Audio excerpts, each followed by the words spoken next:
Hold breath. కొంతమంది meditation అంటే ఏమనుకుంటారంటే ఏదో మంత్రం చెప్పడం అనుకుంటారు. కాదు, మెడిటేషన్ అంటే ఏ సౌండ్ చేయకూడదు. గుర్తుపెట్టుకోండి. నాతో కూడా చెప్తుంది. నోటిలోని మౌనము, మనసులోని శూన్యము, దాని పేరు ధ్యానము.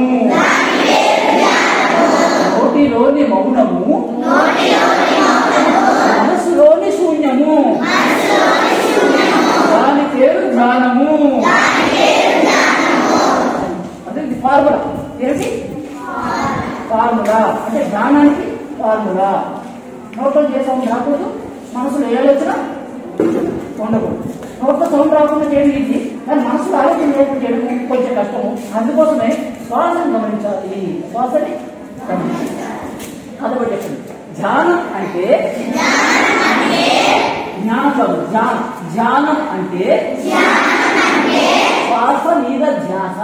శ్వాస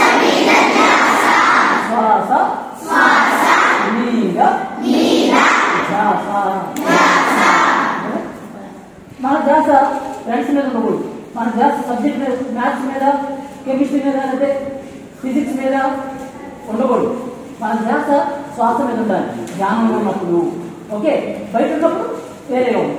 ఓకేనా? ఇప్పుడు ధ్యానానికి ఎలా కూర్చోవాలి? కొంతమంది ఏం చేస్తారంటే పద్మాసనం అని చెప్పి ఈ కాలు తీసుకొచ్చి ఇలా పెట్టి అంత మెరుగులు పెట్టుకుంటారు. అది రాంగ్. ఓకే, మనం హాయిగా కూర్చోవాలి. ఎక్కడైనా కూర్చోవచ్చు. కింద కూర్చోవచ్చు, చైర్ మీద కూర్చోవచ్చు, మంచం మీద కూర్చోవచ్చు, ఇష్టం. ఓకే, స్నానం చేస్తే ధ్యానం చేయాలి అక్కర్లేదు. స్నానం చేసి చేయొచ్చు, స్నానం చేయకుండా కూడా చేయొచ్చు. బ్రష్ చేసి చేయొచ్చు, బ్రష్ చేయకుండా కూడా చేయొచ్చు. ధ్యానానికి నో రూల్స్. ధ్యానానికి నో రూల్, ఏ ఎఫెక్ట్ లేవు. ఓకే, తర్వాత కూర్చోన్నామా, వాళ్ళు హాయి కూర్చున్నామా, చేతులు ఫింగర్స్ ఇలా క్రాస్ చేసుకోవాలి. ధ్యానం అంటే ఏం చేస్తారు? కొంతమంది ఇలా అంటారు, ఇలా ముద్రలు ఏవో చెప్తారు. ఏ ముద్రలు అక్కర్లేదు. ఫింగర్స్ హాయిగా క్రాస్ చేసుకుని ఒళ్ళో పెట్టేసుకోవాలి ఫ్రీగా. ఓకేనా? తర్వాత